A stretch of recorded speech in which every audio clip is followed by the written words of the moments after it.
昨天节目我就说开弓没有回头箭，如今美国终于也是被我们一步步诱敌深入到了悬崖的边缘。今天看到 X 上面大量的评论在喊话特朗普，说建完仓就快点 taco 吧，不就是整个老鼠仓吗？美国人民见怪不怪了，还真把全美国人都压上去往火坑里跳吗？从军方到 MAGA， 一个两个都是死队友不死贫道的算盘，谁愿意真的去硬刚东大呢？大家看看昨天美股的架势啊，有没有想起一句名人名言，叫做投降输一半啊，川收手吧。现在真正的问题是，川普还有多少taco的空间呢？如果说贴脸开大的诺奖揭穿了川普竭力裱糊的平息8场战争的赢学叙事，那么我们这次的稳准狠的反制，其实也就断了美国霸权的后路。可以说，从4月开始，我们看似是岿然不动向内动员，其实是稳扎稳打。到现在这一刻，美国的霸权身后早已是万丈深渊。首先大家要明白，步步为营的意思就是说啊，轻易不动，动则必然改变现实结局，向有利于我们的方式去发展。所谓上兵伐谋嘛，从头到尾都是你打你的，我打我的。我们从不会轻易的回应现在白宫那套凭空造牌的政治游戏，而是只要有所行动，必然蛇打7寸。纵观中美这场较量的时间线啊，其实就是一场美国不断失去秩序主导权的过程。5月10号到11号，中美在瑞士日内瓦会谈，双方开始磋商。之后每个月都有一场高级别的经贸磋商会议，都是边打边谈，像极了51年中美朝鲜停战协议时候的那种谈判方式。当时的策略就是以打促谈，让对手看清形势，才能放弃漫天要价。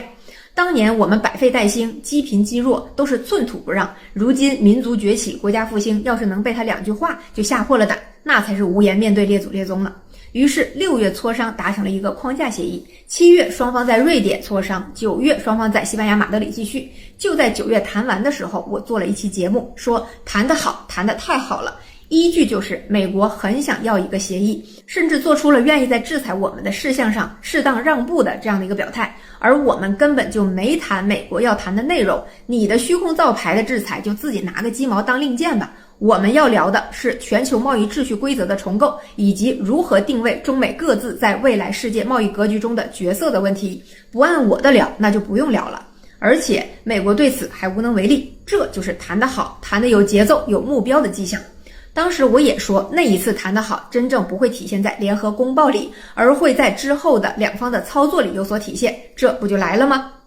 首先啊，每次磋商之后都没有太具体的成果出来，美方代表呢就是不断的强调，中方很强硬，而川普呢在4月之后其实一直不断的在降低调门，不断的营造一种即将有领导们见面的预期。归根结底，其实是整个美国啊都在寄希望于这位大统领能够凭借忽悠到他们选票的那套交易的艺术，在我们领导这里也忽悠到一些便宜。现在只靠官方谈判是希望渺茫的，因为他们也知道自己手里什么牌都没有。要是真的有好用的牌，拜登早都用完了，还会留给川普吗？而对于我们来说，时间是站在我们这一边的。首先，我们的领导集体是稳定的，反内卷 2.0 的巨大推动下，高科技企业正在挣脱流动性枯竭的泥潭。随着咱家资产价格的修复，内需也在发挥新的循环引擎的作用。而对比之下，美国面对的是还有不到1年时间的中期选举周期，国内不断极化的政治分裂，两党在没有共同利益调和的情况下，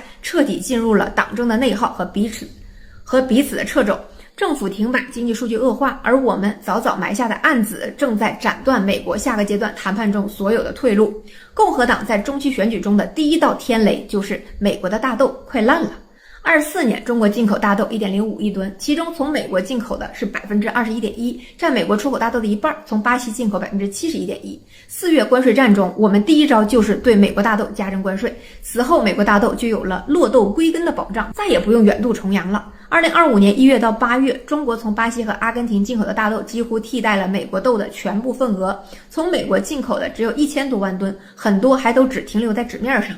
而现在呢，政权摇摇欲坠的米莱在阿根廷也是一点没客气。9月豆子对华出口的时候，直接就把农产品的税给免了，卖给中国的大豆船走了之后呢，又把税给加上了，就差直接说龙哥就是我阿根廷的 VIP， 天王老子来了，也是赚钱最重要。而现在既想保住阿根廷的亲美政权，又得向国内的农民有个交代的董王，其实是焦头烂额的。现在美国在南美和拉美的处境就是这样，既不能失去这里的地缘控制权，否则阿根廷很有可能成为下一个巴西，但是它又没有多少真金白银可以让南美发展。这就是我们从老早以前在拉美和南美埋下的第二个案子，授人以鱼不如授人以渔。在南美大规模的上基建项目，提供相应项目的技术培训，既不搞垄断也不搞渗透，纯粹就是给你挖个鱼塘，手把手的教你养鱼，然后说学会了养鱼以后再把鱼卖给我就行了。我们最初是在2015年中拉论坛上确立的1+3+6的合作新框架，同年厄瓜多尔水电站并网发电，牙买加的南北高速公路建成通车，17年巴拿马加入了一带一路，巴西的美丽山特高压输电项目也投入了运营，18年多米尼加和萨尔瓦多与台断交，古巴加入一带一路，19年中原海运收购秘鲁前开港码头60%的股权完成交割，20年墨西哥地铁改造项目交付，随后阿根廷与3家中企签订了贝尔格拉诺的货运铁路项目，运力大大提升。21年巴西和乌拉圭加入了金砖，22年阿根廷和尼加拉瓜加入一带一路，23年委内瑞拉成为我国的全天候战略伙伴关系国。巴西淡水河谷和中国金科能源合作的塞拉多骄阳项目也启动了，成为拉美最大的太阳能项目。24年就来到了整个布局的最高潮部分，前开港。前开港有着整个南美都稀缺的深水航道，可容纳30万吨级的货轮，相比巴拿马运河8万吨的通行限制，其战略价值不言而喻。而2025年中巴宣布建设的两洋铁路将形成陆海联运网络，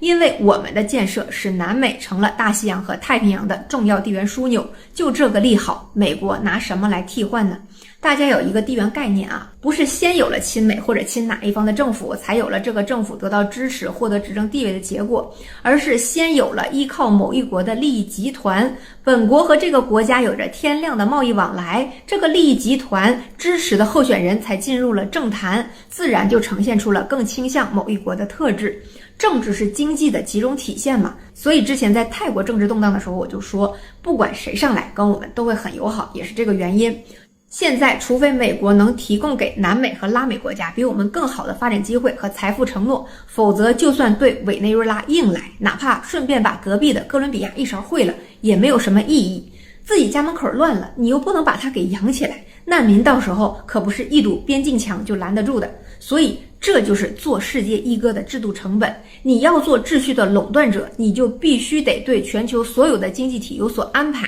对中东不安排，主要就祸害欧洲，但是对拉美要是不安排，美国的在岸地缘将一塌糊涂。所以即使面对米莱的失利和背刺，川普也只能硬把他扶上墙，继续给自己的支持率上面埋雷。原本呢，不断的放出风声的月底 APEC 双方会晤之前呢，美方各界从豆农到白宫官僚，甚至到川普自己都充满了憧憬，万一他剑走偏锋能好使呢？于是呢，美方现在真的是上下一心的给大统领这个价值不菲的会晤在造牌。10月以来政府都停摆了，但是虚空造牌都没停下，就知道他们对此多么寄予厚望了。又是继续缩紧高性能芯片的围堵，又是新列了一批实体清单，那给我们上强度的架势丝毫没有把我们作为全球稀土最主要的供应商的自觉，很有一种要把能造的牌全都造出来，反正东大就是个软柿子随便捏的错觉。然而仔细看看我们给出的这套无比详尽的反制清单和一系列的反制措施，这可不是3、5日之功啊！这条暗线估计在4月拉开关税战的时候，就已经开始给老美望闻问切、一正一方的准备起来了。老中医就没有治不了的毛病，不就是皮痒嘴硬，外加喜欢吹牛皮吗？保证药到病除。阿斯麦尔这不就叫唤上了吗？得延期交货。你看小青蛙总是找不着妈妈，现在来感受一下妈妈完整的爱吧。就在大家都等着错失诺贝尔和平奖的川普对这一系列的反制大爆发的档口，他在喊了2句不痛不痒的加关税的狠话之后，又赶紧给美国人民送上了安慰剂，说10月底的见面还是要见的，大家莫慌，还有转机。不过说实话美国总统想要稳住局面，其实有4个选项。第一，靠军工复合体制造离岸冲突，驱赶当地的资本来美国本土避险，让复合体吃饱，让金融业也吃饱，顺便还能输出矛盾。第二，靠科技突围，曾经的互联网突围和现在对 AI 寄予厚望都是同样的意思。第三，靠金融市场收割，如果美元潮汐没有失调，本来还是能用的，结果被败老头合则而渔给玩坏了，那最后就是热战了。不一定真的要对对手动手，在世界任何地方，只要可以形成突出美军依然是神兵天将的水平，可以持续给美国国家信用授信就可以。给美国授信就是给美元授信。然而仔细一看，川普现在一个都用不了。而再仔细一看，这几个选项都在被稀土卡着脖子，真不知道是咱家一早就看见了这个最重要的局眼，进而布局了稀土，还是国运如此，稀土现在就在美国如临深渊的时候，成为了最后的那根稻草，结果稻草还握在了我们的手里，这一点是明牌的。我们之前不用，不代表我们没有，所以就看见了全球更多的国家的宝都加速压在了我们这一边。生存线上的孟加拉，全国只有60架老飞机，现在一口气下单了20架歼十 C1。俄罗斯逼着印度用人民币支付买油的钱，实际上就是全球政客这群最明智老辣的地缘利益投资者做出的选择。而美国现在任何让步实际上对我们都毫无意义。昨天文章里说了，我们要的是自己的未来，不是美国的施舍。中国不可能回到原来国际贸易中那个被动输血的生态位上，美国自然也回不去曾经的那个可以予取予求的神坛上了。时代已经滚滚向前，新一轮的博弈，美国没有退路，我们也一样必须向前，不会再回头了。我也知道大家最想问的肯定就是关于盘面的问题了。如果前面的话没有发出来，那我现在也就只能说攻守之势异也，放在明天会员内部分享里面我们再细聊了。大家要记住啊，我们现在是完全卡住了美国泡沫经济、美股和军工的三者的脖子，这三者三位一体，也都是美国的命门，同时也是特朗普的软肋。现在到底谁掌握着主动权，市场就会按照有利于谁的预期进行交易。今天就到这里，这么长都看完了，关注一下吧。